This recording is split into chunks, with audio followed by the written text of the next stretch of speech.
Bueno, muchísimas gracias al gobernador Alberto Rodríguez Sá, que ha tenido uno de los premios de puntualidad del día y también tuvo la deferencia de esperar al orador anterior. Bueno, continuando con esto, le vamos a dar la palabra al gobernador de la provincia de San Luis para que nos dé su opinión sobre este tema que está hoy en discusión y después tener las preguntas o los comentarios, reiterando, a florecer reiterativo, vinculadas a la temática que estamos trabajando. Señor gobernador. Bueno, muchas gracias por la invitación. No es la primera vez que me invita el Senado y yo me siento orgulloso cada vez que vengo porque, bueno, en alguna época era la Casa de las Provincias Argentinas o el Foro de las Provincias Argentinas. Después con la reforma constitucional es de los partidos políticos, bueno, pero me queda ese recuerdo. Vine también cuando se trató, creo que el tema de la soja y la ley de radiodifusión, me invitaron y estuve, así que agradezco. Tengo que decir algo porque si no me atraganto. Esto siento que es mi casa, he sido muchos años senador y me encanta que estén las esculturas de Lola Mora en la entrada. Era un baldón que tenía el Congreso argentino de haber sacado esas esculturas maravillosas de una mujer extraordinaria. Bueno, venimos a hablar, me han invitado a hablar de esta fórmula que ha hecho el ministro Pratgay y el presidente Macri para pagar a los llamados fondos buitres, acordado o autorizado por el juez Tomás Griesa, y también que esta fórmula contiene dudas de qué pasa con los que no están en el litigio. Bueno, yo quiero empezar por algo que es distinto. Primero, no estoy de acuerdo con todo cómo se está presentando el tema y las razones que se invocan y la mirada, la forma de ver la Argentina. Y quiero hablar de lo que no habla esta ley, que es bueno, de la deuda externa, de las causas de la deuda externa, de cómo se motiva, qué hay detrás de la deuda externa, porque la deuda externa, lo digo con mucha responsabilidad y mansamente, es el lugar o la forma donde está presente la más grande corrupción que tiene y ha tenido la República Argentina. Se ha hecho a través de la deuda externa. Y detrás están los grupos, las clases o los grupos dominantes de la Argentina y del mundo.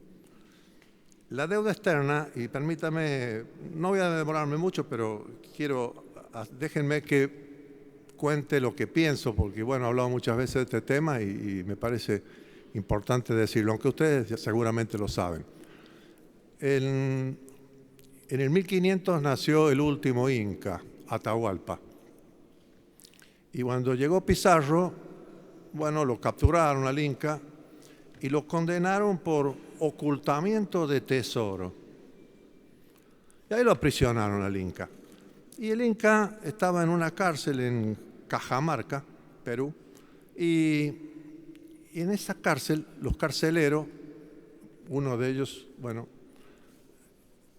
3 de ellos eran capitanes del ejército de Pizarro y uno más siempre iba, que era el tesorero de Pizarro, y iban a jugar al ajedrez.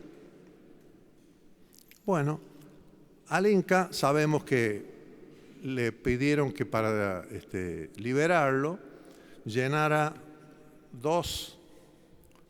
3 habitaciones de más o menos 5 metros por 7 a la altura de donde alcanza el brazo, que supongo que los españoles habrán saltado para que llegue más alto, y lo obligaron a llevar oro hasta tapar y llenar la habitación, una habitación de oro y 2 de plata. Bien, lo llenaron los incas y ahí estaban. Y después apareció esto del ajedrez. Empezaron a jugar al ajedrez en la cárcel donde estaba el Inca. Y el Inca se paraba al lado de uno, el capitán que se llamaba Tolosa, a mirar los partidos. Un día estaba jugando con el tesorero, que era aquel del oro y la plata, y Pizarro. Bueno, y Tolosa va a mover, supongamos el caballo o el alfil, y lo toca el Inca. Y le dice, move el castillo, refiriéndose a la torre, ¿no? Move el castillo allá. Y gana el partido el capitán carcelero. Quedaron asombrados y le contaron a Pizarro. No sé si será una exageración o no, pero dice que ese día, ordenó Pizarro que lo mataran. Lo mataron al Inca. Bueno, todos sabemos esta historia.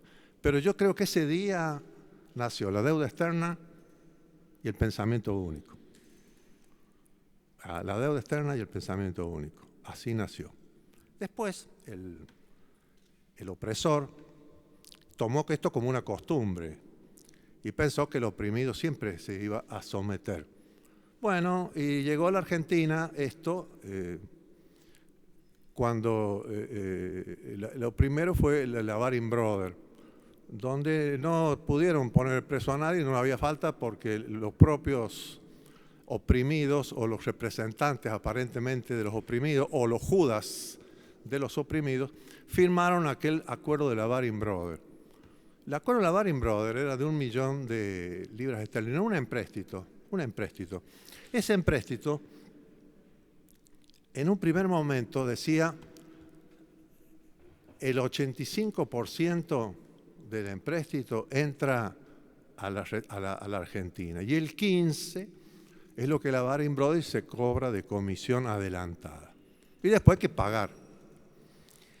Rivadavia forma una comisión. No me acuerdo los nombres, pero si caminamos por la calle de la ciudad de Buenos Aires los van a encontrar a los nombres en algunas calles.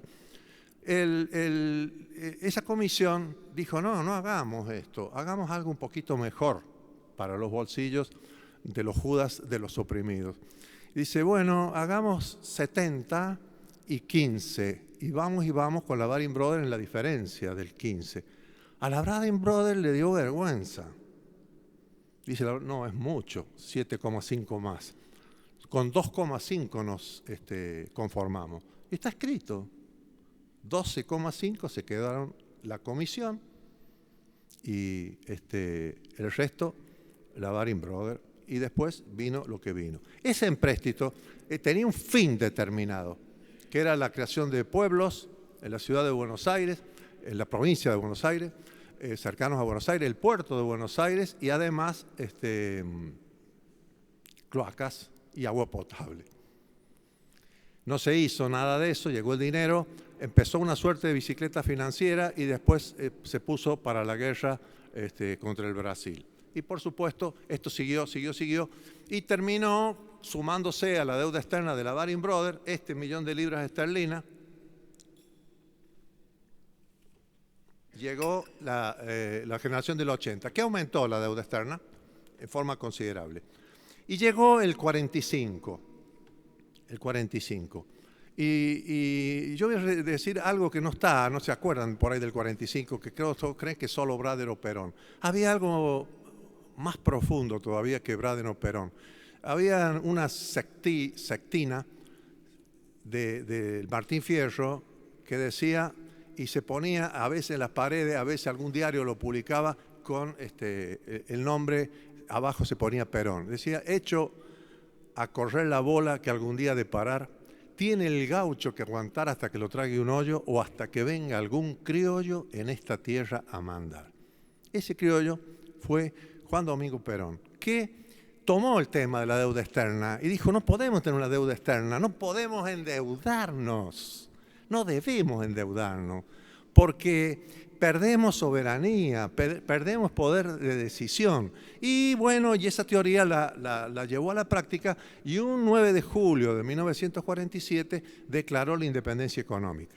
Bien, después siguió el gobierno de Perón y terminó, y en el año 52 se llegó a un punto que la Argentina no lo toma como algo glorioso, que debería ser glorioso. No solo no teníamos deuda externa, sino que teníamos créditos externos por 5.000 millones, nosotros éramos acreedores, por 5.000 millones de pesos, moneda nacional, que en ese momento era mucho, no sé si eran casi equivalente a los dólares.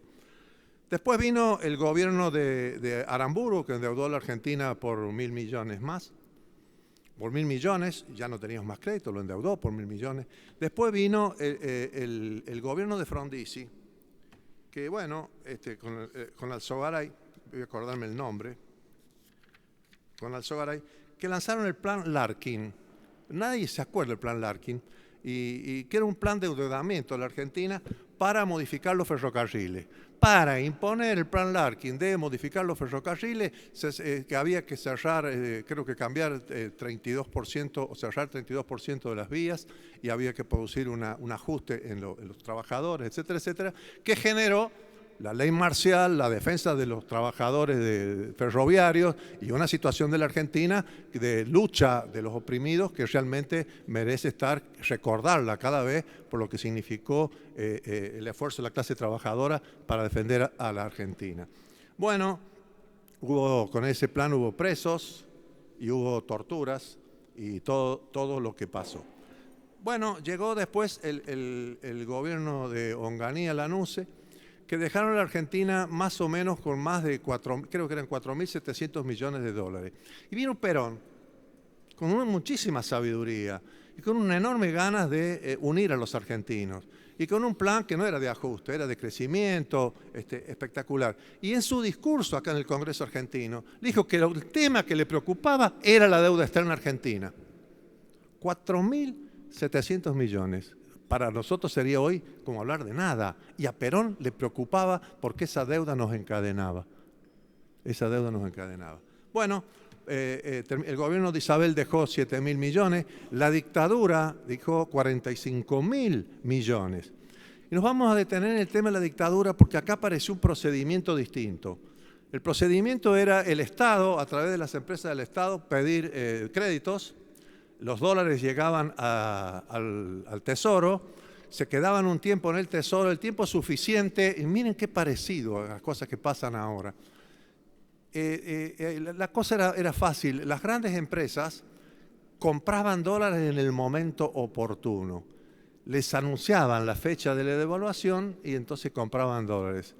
Y los dólares entonces nunca llegaban a los destinos ni para ninguna función específica la deuda. Se compraban deudas con fecha conocida. Se conocía la fecha de la devaluación y entonces, o cuando iba a crecer, iba a haber inflación y ahí se compraban los dólares. Así hubo un enorme enriquecimiento de grupos que después fueron desnudados en el caso Olmos por el juez Ballesteros. Bueno, después siguió el gobierno de Alfonsín. El gobierno de Alfonsín no tomó el toro por las astas. Siguió como pateando la deuda y con el argumento de hay que honrar a la deuda y hay que honrar la deuda, no sé qué es eso, pero bueno, y empezó como a patear la cosa. Y saben que el error que cometió, que nunca la mensuró, nunca dijo esta es la deuda externa, nunca. Y cuando aparecía alguien y reclamaba intereses, pagaban los intereses y tiraban para adelante. Así creció a 47.000 millones. El gobierno de Menem cometió uno de los peores errores. Hizo lo que se llamó Plan Brady. Pero ¿cuál fue el error de entrar en el Plan Brady o el Plan Brady? El Plan Brady tenía un enorme interés en borrar la causa. Entonces, claro, desaparecieron los deudores y aparecieron los bonistas o el detentador del bono. ¿Y a quién se le debe y por qué? No se sabe. Borró la causa. Y ahí aparecieron las primeras prórrogas de jurisdicciones, que como se pagaban y no aparecían jueces que se apropiaran de la jurisdicción que es soberanía de la Argentina y, bueno, no como que no pasó nada. El gobierno de la Rúa aumentó, creo que un porcentaje no muy grande de la deuda, pero también se aumentó. Voy a saltear el único gobierno que hizo otra cosa, porque bueno, después siguió el gobierno de Kirchner, cuando estaba la suspensión del pago de la deuda, volvió a cometer el mismo error de Brady. Volvió a borrar la causa y ahora un nuevo bono y nuevos bonistas y nueva prórroga de jurisdicción. Esto es clave. Se borraron las causas y ya conocía el gobierno de Duhalde, el gobierno de Kirchner, Cristina y ahora el de Macri. Conocen todos el caso Olmos, del juez Ballesteros. Y prorrogaron la jurisdicción. En la prórroga de jurisdicción, al juez Griesa, el juez Griesa es una persona que como juez de los Estados Unidos es hiper respetable. Nació en el año 30 y bueno, estudió en las mejores universidades de Estados Unidos, Harvard, Stanford, y bueno, y ha tenido actuaciones notables en la defensa del medio ambiente, etcétera, etcétera. Es una personalidad, bueno, pero no tiene por qué tratar los problemas de la Argentina, salvo que nosotros le demos la jurisdicción. Le dimos la jurisdicción, le dimos. Y el juez Griesa, sabiendo esto, cuando la Argentina hacía mucha bulla con su juzgado, se presentó, la Argentina está en una de las primeras audiencias cuando él está actuando, cuando se produce el primer fallo conflictivo. A posterior de ese fallo se sienta la delegación argentina y el juez Griesa le hace 3 preguntas. ¿Están de acuerdo la delegación argentina con que esta sea la jurisdicción? Sí, contestó la Argentina. ¿Están de acuerdo que el juez sea, el titular sea él, Tomás Griesa? Sí, dijeron. ¿Están de acuerdo si el fallo sale a favor o en contra de cumplirlo? Sí, dijeron. Esto sucedió. El mecanismo perverso de hacer esta suerte de bicicleta financiera, desnudado después en el caso Olmo, vuelve a pasar en la Argentina hace unos meses, y tan poquitos meses, cuando en vez de decir te voy a avisar el día de la devaluación o el manejo del dólar, te voy a vender dólares a fecha, dólares a término. A término, bueno, gracias. Voy a vender dólares a término. Entonces, como en el mes de septiembre, octubre, eran para marzo. Ninguno de nosotros podía comprar un dólar de eso si sabemos que el negocio que podíamos hacer. Pero nada. Bueno, entonces empezaron a hacer los negocios los que estaban informados, los que sabían, los que tenían el conocimiento. Creo que el ministro Prat Gay hizo una denuncia sobre esto. Pero ahora hace poquito le acaban de pagar, entiendo yo, a los bancos. Los bancos han ganado en estos poquitos meses más, creo que 12 veces más que lo que ganan en un año. Se calcula en 62.000 millones de pesos. Este es el mismo mecanismo de la dictadura para generar la deuda externa. Bueno, el caso Olmo. Olmo es un patriota argentino que en el año 82, luchando contra la dictadura, pero bueno, deberíamos borrar esas placas por ahí donde están los que hicieron lo de la Baring Brothers y a todos ponerle Olmos, porque las calles deberían llamar Olmos 1, Olmos 2, Olmos 3, Olmos 4, Olmos 5. 5 eran los que hicieron la Baring Brothers. Y a la calle Rivadavia cambiarle nombre, tal vez, ¿no?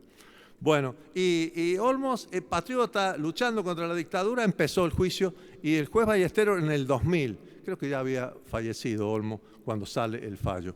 Habrían prescripto, no tenía procesado, había prescripción, el procesado principal era Martínez Dios, y ahí desnuda todo el mecanismo de la deuda externa. Y están las principales empresas argentinas. Yo creo que las tengo anotadas por acá, pero está en el caso Olmo. No quiero leer nada del caso Olmo porque lo conocen todos. Bueno, no las tengo acá anotadas por acá. Pero están las empresas, miren, si no vean cualquier de esas revistas de glamour, y cuando aparezca alguno de los empresarios se van a dar cuenta que son los mismos que manejaban las empresas que generaron la deuda externa. Acá viene una cuestión. ¿Cómo es esto de la deuda externa? De la causa. ¿Por qué es importante? Porque hay una teoría que nunca la Argentina nos dejan hablar de esa teoría. Nunca aparece en los diarios, en los medios, sean de uno o del otro lado o lo que fuere. No aparece. Se llama la deuda odiosa. La deuda odiosa es una teoría. Nunca en el mundo nadie pagó la deuda odiosa. No se paga la deuda odiosa. No la pagan los estados, perdón.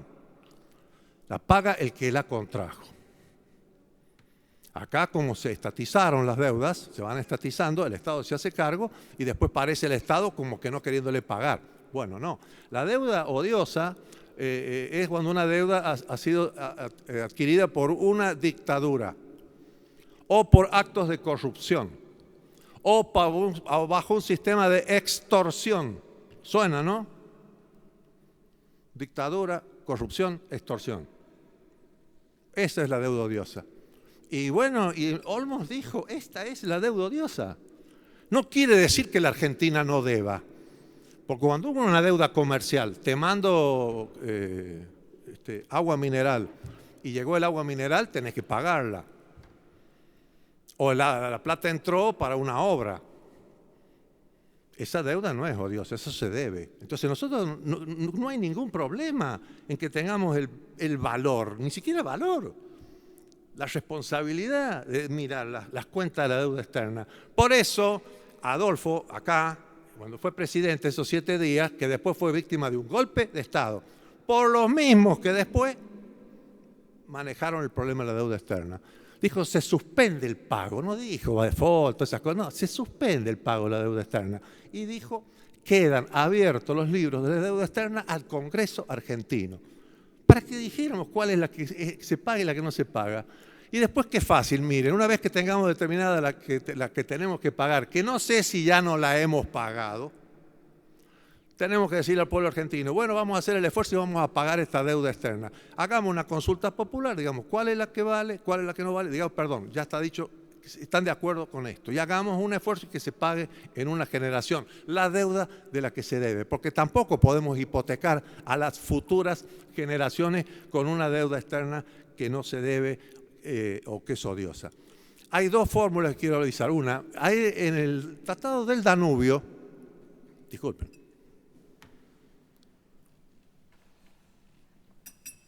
el Tratado del Danubio tenía el río Danubio muy contaminado, pero era impresionante, estaba casi contaminado como el riachuelo.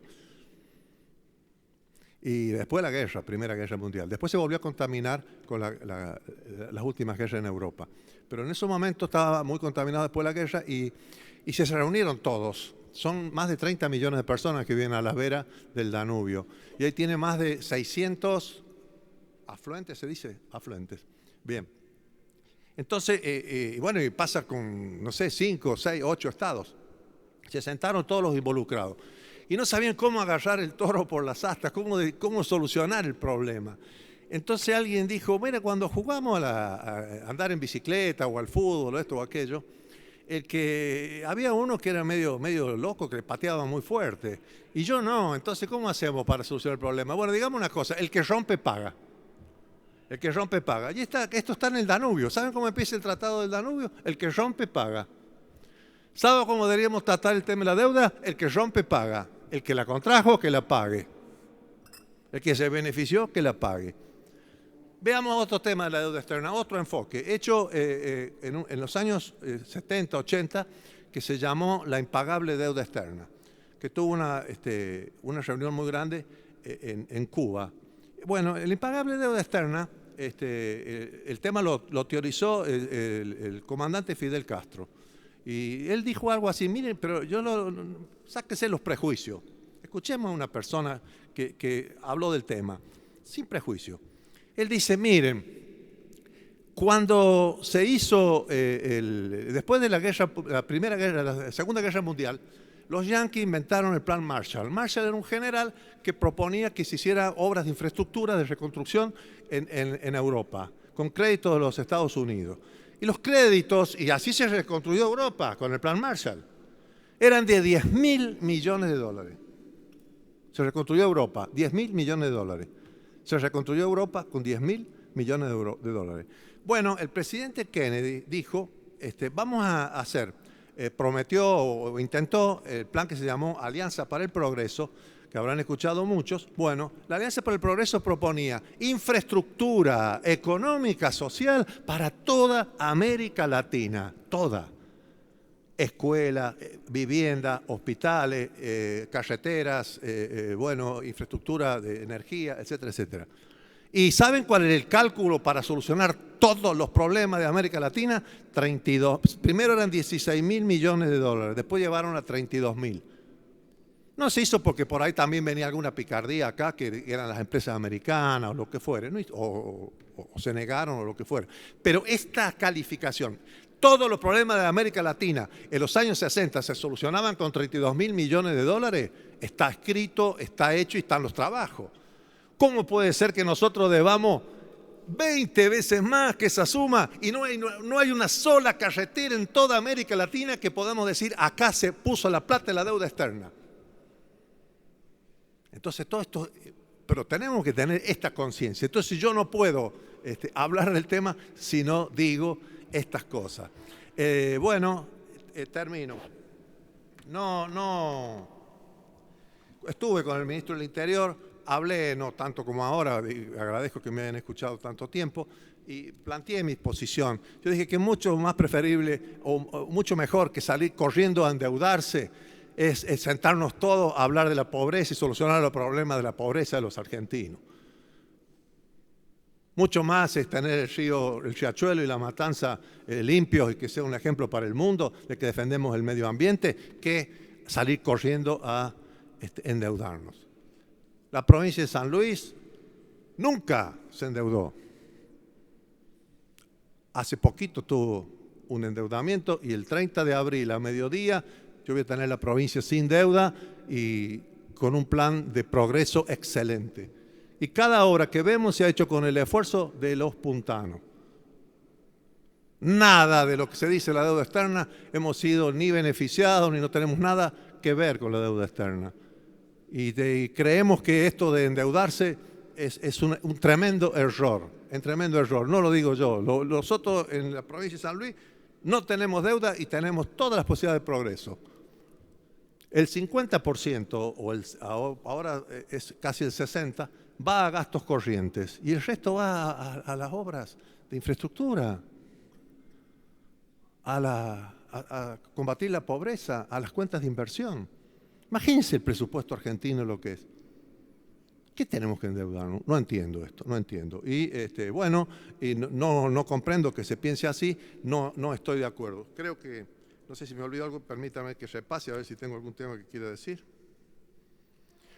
Por ejemplo, ¿qué hacemos entonces con esta ley? Yo digo, miren, no sé, me va a parecer ingenuo, naif o que están perdiendo el tiempo escuchándome. Pero ¿por qué no enfriamos el partido?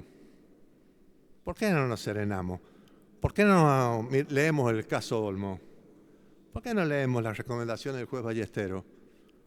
¿Por qué no pensamos que la Argentina puede solucionar sus problemas sin endeudarse?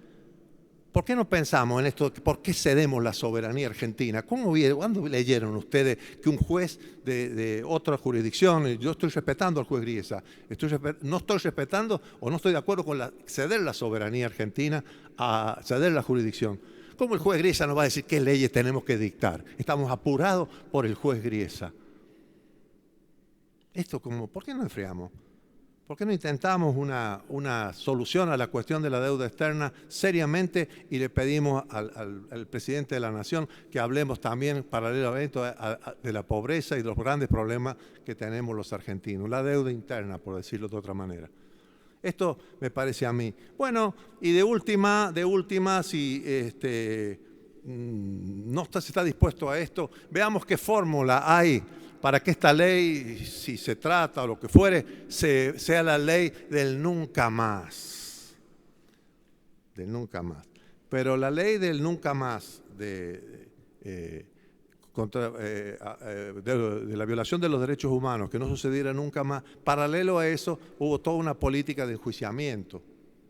O sea, se iba resolviendo los dolores del pasado, se iban tratando de curar las heridas del pasado. Acá en la deuda también tenemos que hacer la ley del nunca más y curar los dolores del pasado. Darle un escarmiento a estos judas argentinos, o como se llamen, que son además los que están atrás de los fondos buitre. Porque el problema de los fondos buitre está acá, no está en otro lado. No vayan a creer que el mundo está hablando de los fondos buitre. Ese es el problema que está acá. Los buitres están cerca. Estaban antes escritos ya, no sé si ahora no los han borrado ya, pero usted tomaba la internet y salían hasta los nombres, que algunos son, altos economistas, conocidos funcionarios o lo que fuere, ligados a la Argentina. Borramos la causa, pero los dólares los tienen los propios argentinos afuera del país.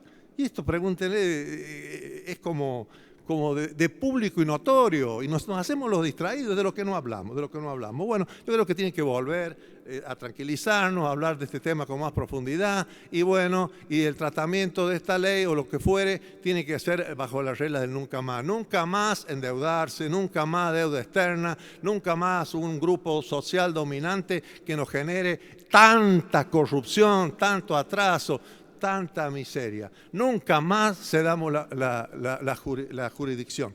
Termino con déjenme que haga futurismo o una suerte de acto no sé, lo que me imagino que va a suceder. El juez Griesa cumple año el 11 de octubre. Nació el 11 de octubre, así que supongo que el cumpleaños el 11 de octubre. Yo no me imagino el 11 de octubre tocándole el timbre al juez Griesa y llegando los titulares de los fondos buitre y tal vez algunos argentinos a cantarle porque es un buen compañero, como pasaba en la película La Patagonia Rebelde o Trágica, cuando le cantaban al coronel Varela, Benigno Varela, porque es un buen compañero. Y miraba con una cara como diciendo, Dios mío, ¿qué he hecho? La misma cara va a poner juez Griesa cuando vea a los buitres argentinos cantando porque es un buen compañero. Muchas gracias, señores. Muchas gracias, señor gobernador. Está abierta la lista de oradores para preguntas, consultas. Tenía el senador Solanas.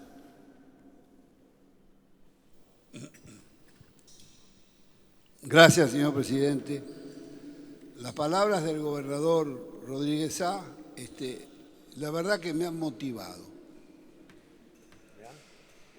Motivado. Me han motivado. Después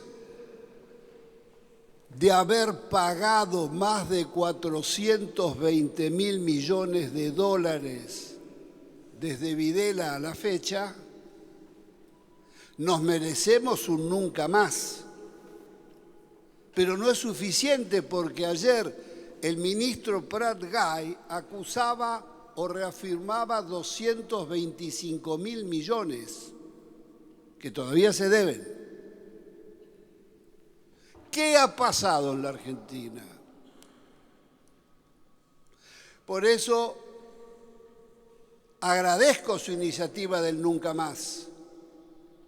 Y permítame, señor gobernador, el nunca más necesita una instancia previa, que es la CONADEP de la deuda.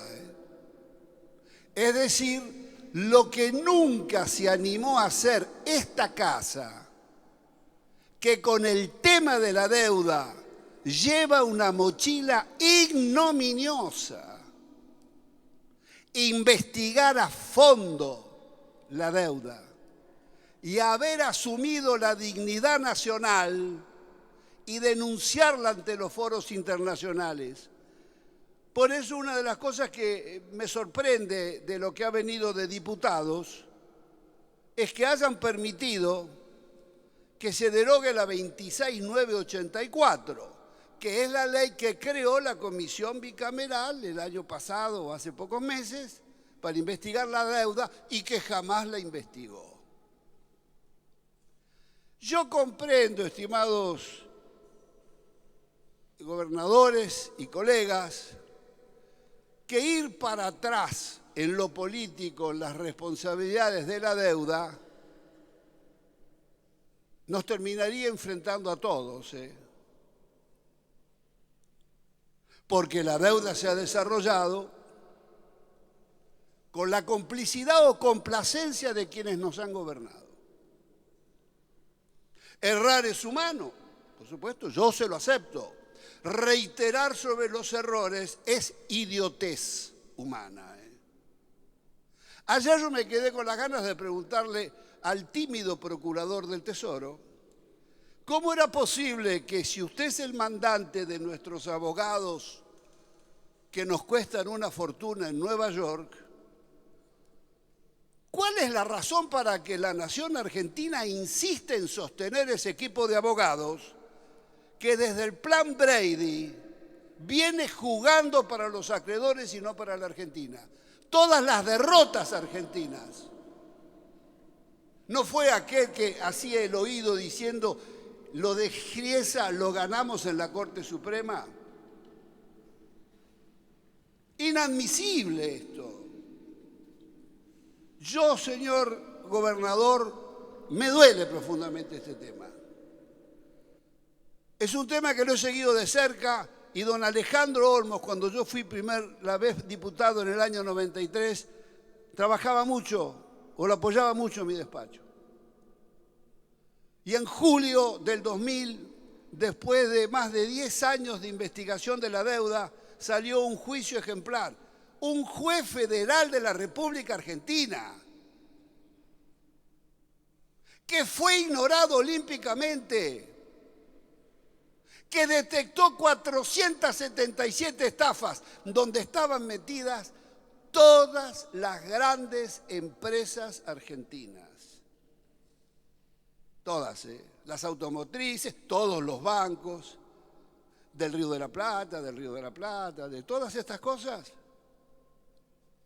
Se dejó de lado, le dijo al Congreso, cumpla con el artículo 75 de la Constitución Nacional, los asuntos de la deuda son suyos. Todos miraron para otro lado.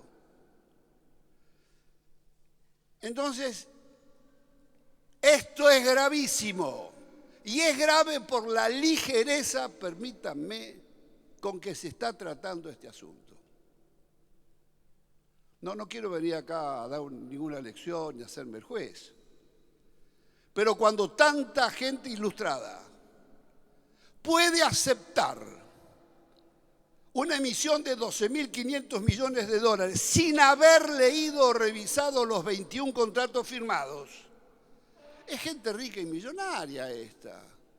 Yo reviso, cuando hago una compra grande en el supermercado, le puedo asegurar que la reviso y me encanta cuando les encuentro un error.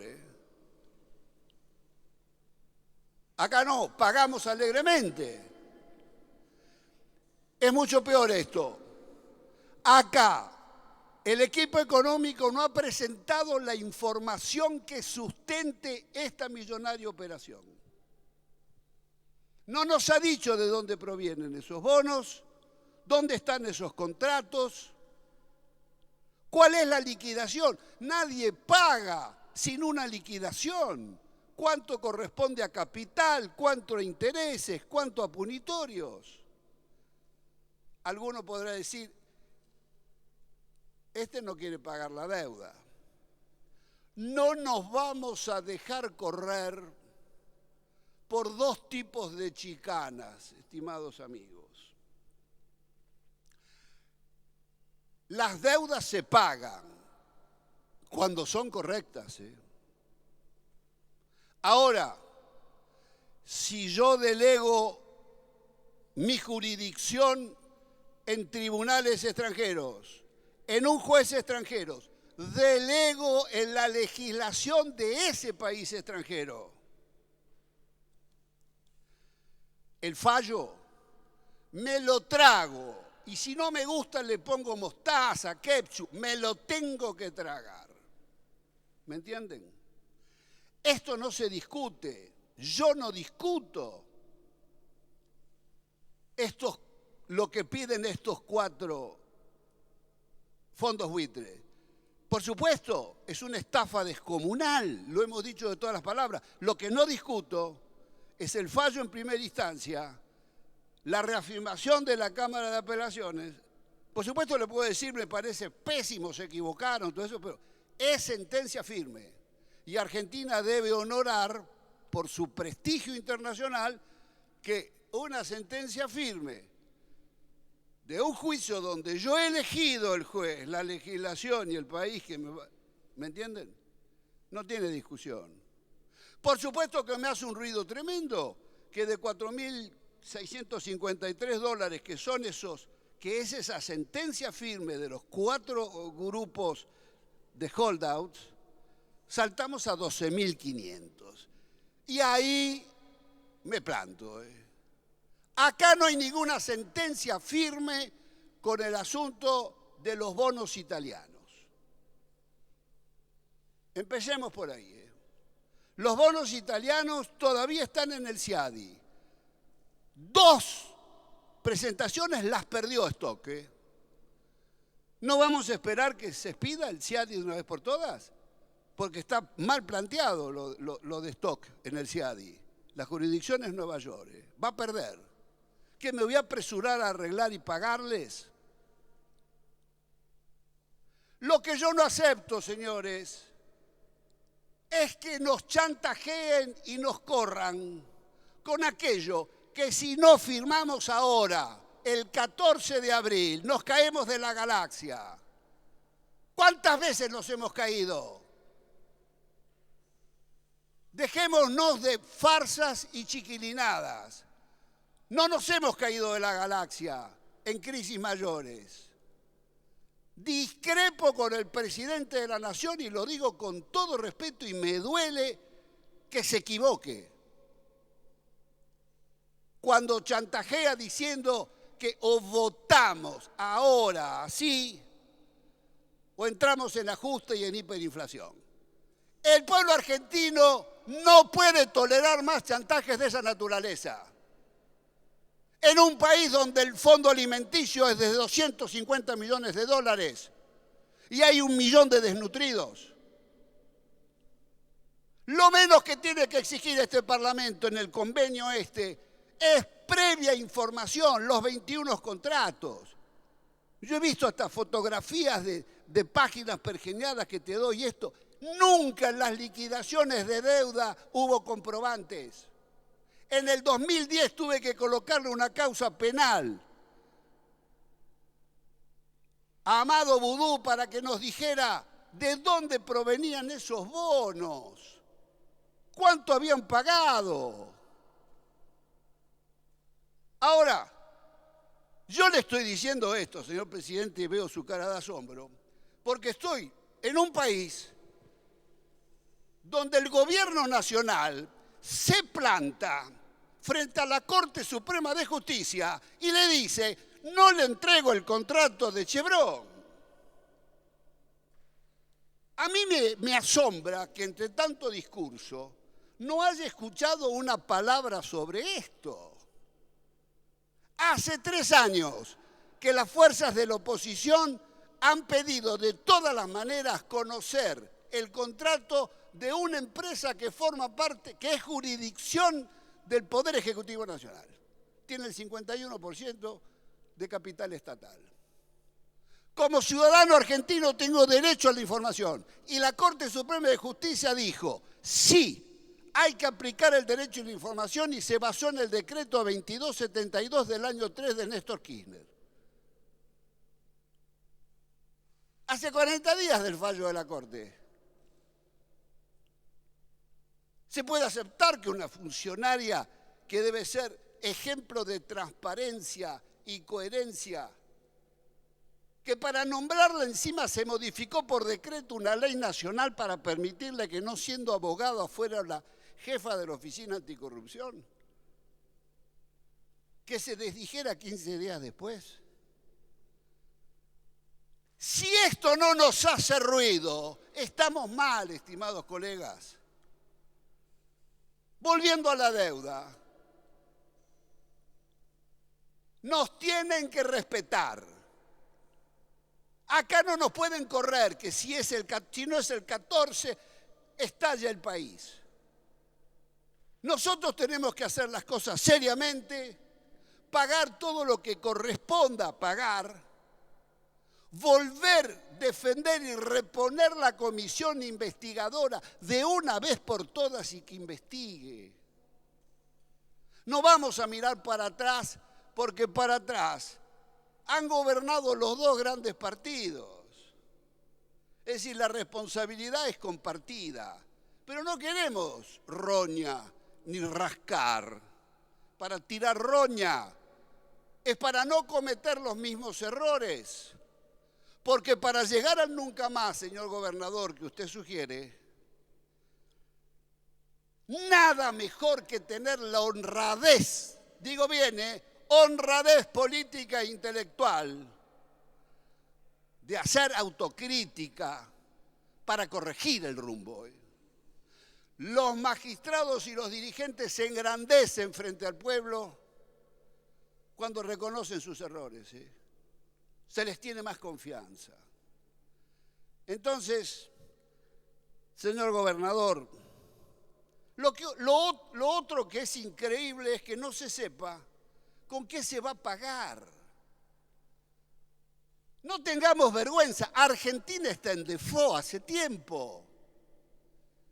¿Cuál es el proyecto argentino? ¿Gobernar pidiendo deuda? ¿Tapar el déficit con deuda? Yo le pregunto a mis colegas, ¿cómo es posible? Y se lo pregunté al ministro coordinador en la Casa de Gobierno cuando tuvo la gentileza, y se lo agradecí, de invitar a los jefes de bloque.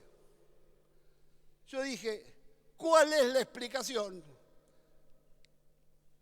Que en este país, con la crisis que vive, se le vaya a pagar este año a las petroleras un poco más de 10.000 millones de dólares. Dije bien, este año recibirán subsidio por más de 10.000 millones de dólares. Cuando yo lo digo a esto, y lo digo en los medios, mi sorpresa es que se cambia de tema porque no lo creen. Pero ¿cómo es posible esto?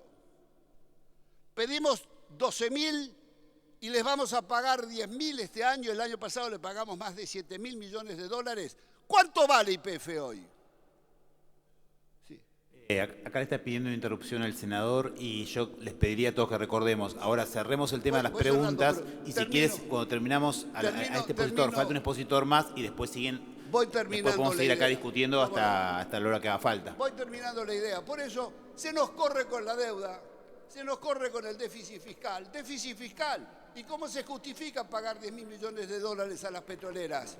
Porque no pueden producir en un país de economía de libre mercado y a precios internacionales. ¿Cómo es esta historia? YPF debería recuperar esas concesiones. Con ese dinero compra entero los activos nacionales. Entonces, señor presidente, estas palabras van a que nos mueva pensar en nacional, pensar en la Argentina, por encima de banderías políticas. Y que la AGN debería participar en la investigación y la lectura y traducción de esos 21 contratos. Ustedes saben muy bien cuando se pide deuda para obra pública, acá no hay ninguno que controle. ¿Quién controla acá? De la misma manera que la negociación de deuda. ¿Quién la hace la negociación de deuda? Funcionarios de tercera o cuarta categoría del Ministerio de Economía. Entonces, señor presidente, mi propuesta para ser positivo es que hay que informar, traducir las 21 convenciones o contratos, que participe en esto la AGN, que no se derogue la comisión de investigación y que se realice un verdadera CONADEP o nunca más de la deuda, y que en esta negociación Argentina no se mueva de los 4.553 millones de dólares que es lo que se llegó o se arregló con los 4 fondos buitres de acuerdo al fallo del juez Griesa. Nada más. Gracias, señor senador. La senadora. Le pedimos sí brevedad, que tenemos otro expositor. Yo voy a respetar, señor presidente, lo que se ha convenido en la comisión. Ahora, por respeto además a los gobernadores, no es el momento de nuestro debate.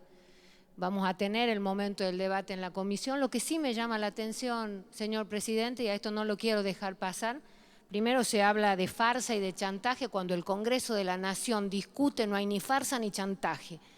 Y segundo, se habla de falta de información y me llama la atención porque al señor senador que me ha precedido, no lo he escuchado ayer, que ha venido el ministro de la Nación, el ministro de Finanzas, Pratgay, con todo el equipo económico, incluido el Procurador General de la Nación, con todos, dispuestos a responder el 100% de las preguntas que se le han hecho. No he escuchado que el señor haya hecho ni una sola pregunta.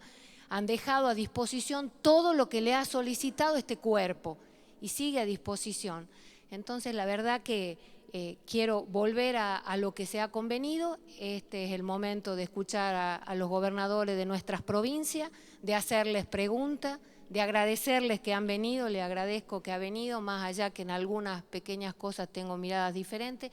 Le agradezco y creo que ha sido muy bueno que haya venido hoy hasta este honorable Senado.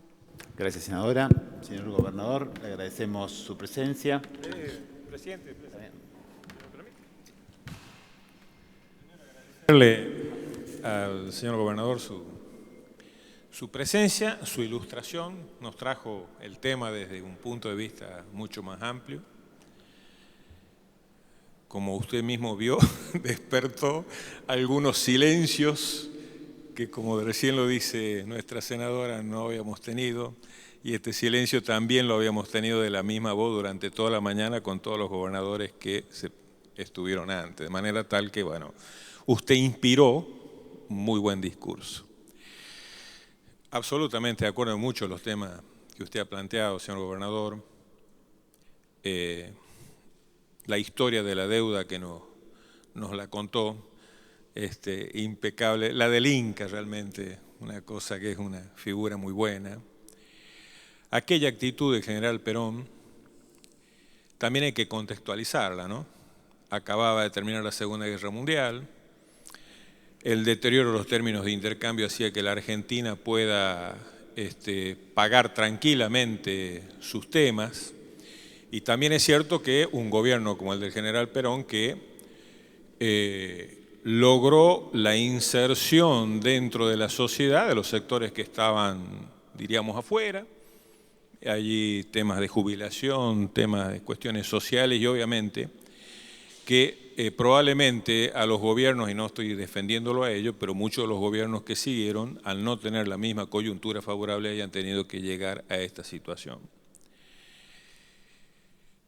Las justificaciones están dadas por sus propias palabras en la historia, porque los saltos de la deuda externa tienen un salto muy claro, junto con los uniformes prácticamente, junto con los uniformes. Y no puedo dejar de felicitarlo por la situación de la provincia de San Luis. No puedo dejar de felicitarlo, no puedo dejar de decir que la provincia de San Luis, conjuntamente con otras provincias argentinas, cuando en 1983 recibimos los civiles de manos de los militares, que habían hecho ajustes fruto de que no había ninguna posibilidad de libertad de expresión, pero casi todas las provincias recibieron una misma cantidad en porcentuales de empleos públicos, unos presupuestos más o menos armados, hablaban acá nada más que la CAL, no era el Congreso, era la Comisión de Asesoramiento Legislativo. Pero de esas provincias fueron pocas las que cuando llegó la democracia mantuvieron y mejoraron esta situación. Yo creo que, no sé si me queda el San Luis en primer caso, La Pampa, Córdoba, Salta. Las demás, en muchos casos, duplicaron empleo público, gastos en muchos casos ineficientes y algunos otros temas que hicieron que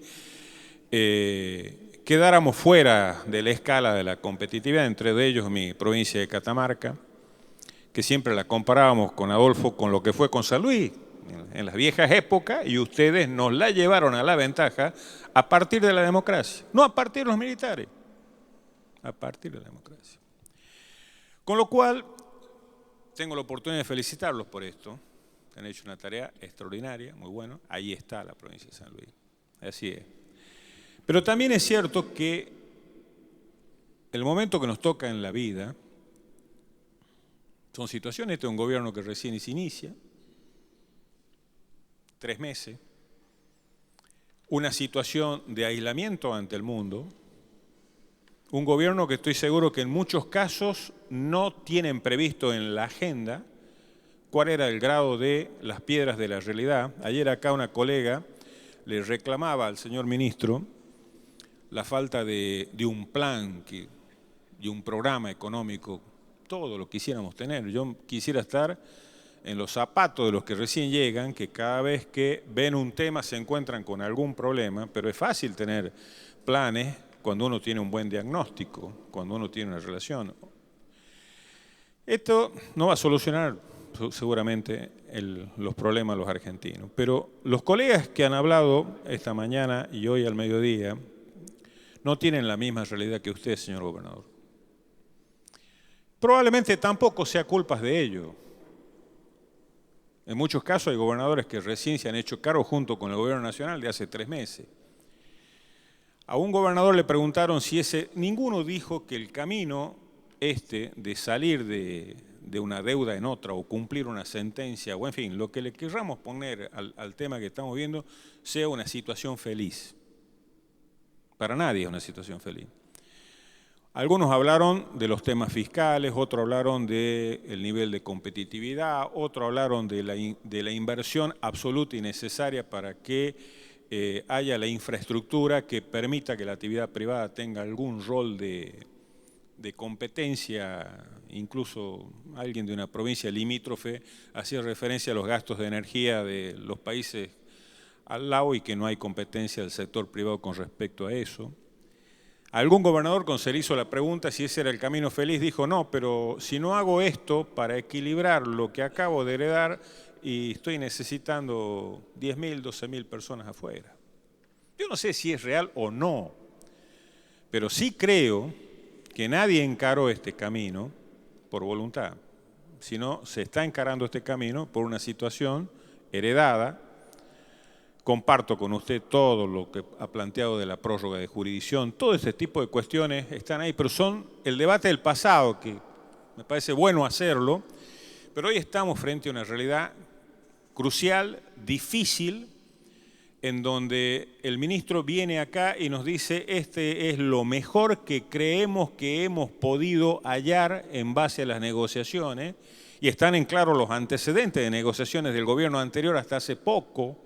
No son tan distintas entre uno de los números que vimos allí en la proyección que hacía el gobierno anterior en cuanto al monto máximo de esto. En verdad la diferencia es de muy poco dinero.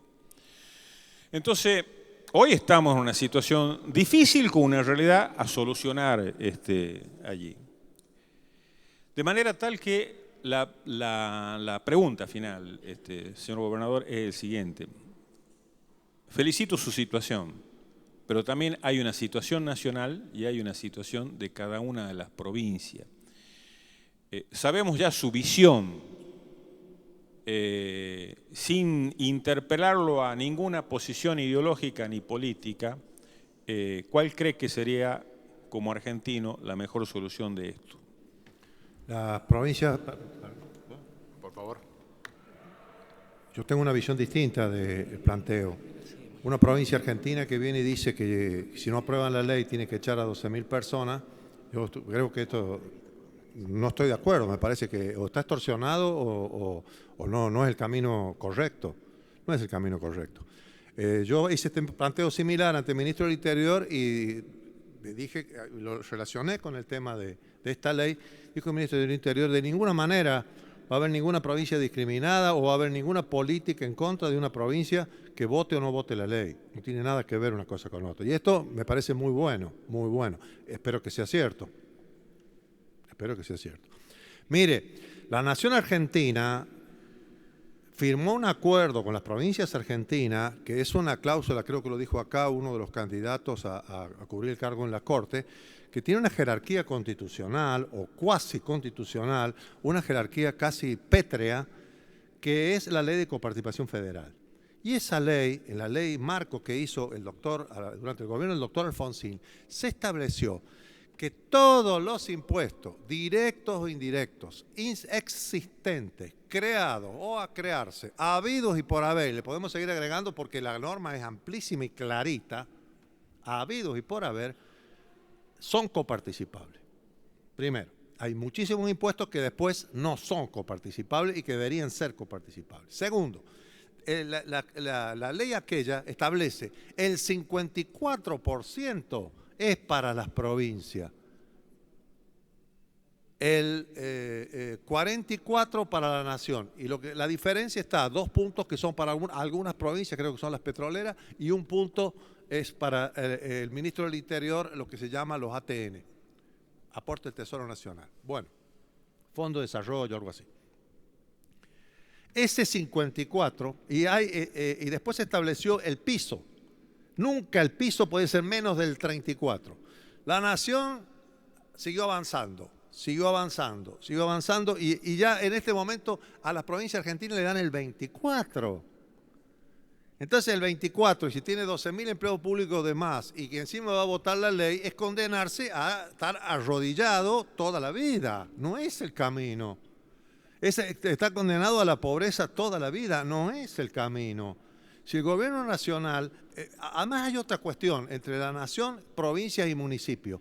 Mire, y esto tenemos que pensar una vez por todas, ponerlo, y mucho más fácil que discutir esta ley, pensar estas cosas y solucionamos más los problemas. Mire, la nación argentina tiene por competencia la cuestión social.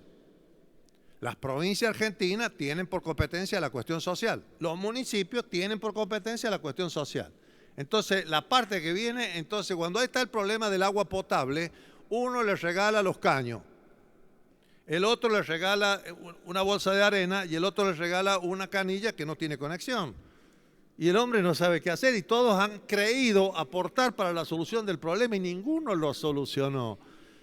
Y son enormes cantidades de dinero que estamos con jurisdicciones superpuestas donde nadie soluciona los problemas de los argentinos. Segundo tema, bueno, si el gobierno argentino dice, bueno, aprueben esta ley, vamos a pagar con los fondos de la Argentina porque San Luis no debe nada, no tiene nada que ver con la deuda externa, nunca le preguntaron, no hay un solo empresario que tenga nada que ver con la deuda externa. Bueno, si la nación se hará cargo de la deuda externa y a las provincias le vamos a dar el 54%. Y entonces ninguna provincia tendría problema. No es la cosa, no tengo plan, no sé qué vamos a hacer, me olvido de la pobreza, algún día vamos a discutir la coparticipación. Al final del mandato van a tener un esquema de cómo va a ser la coparticipación. Al final del mandato, así nos han dicho. Y al final del mandato vamos a estar que viene la reelección. Y entonces va a venir la misma posición y la provincia vamos a votar porque vendría una ley que nos convendría o convendriola. Esto miren, es así la vida. ¿Qué quiere que le diga? Esta es la política, lo que está pasando y lo que viene pasando y lo que seguirá pasando. Y por eso podemos dibujar que va a haber otras reuniones como esta donde vamos a repetir repitiendo exactamente lo mismo porque, bueno, estamos razonando distinto.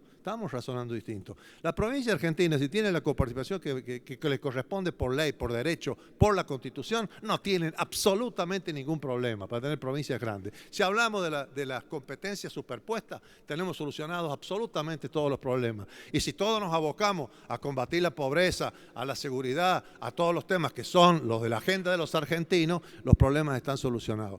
Para nada comparto que una provincia argentina tenga que depender de que los fondos buitres cobren la plata, que es nuestra, y que se nos postergue, porque esta es una forma de razonar y no tengamos otra manera de razonar que no sea esta, que es incorrecta, a mi entender. Entiendo a los que piensan distinto y que, bueno, habremos leído en bibliotecas distintas. Muchísimas gracias, gobernador. Le agradecemos su presencia. Y vamos a pasar al último expositor de esta jornada.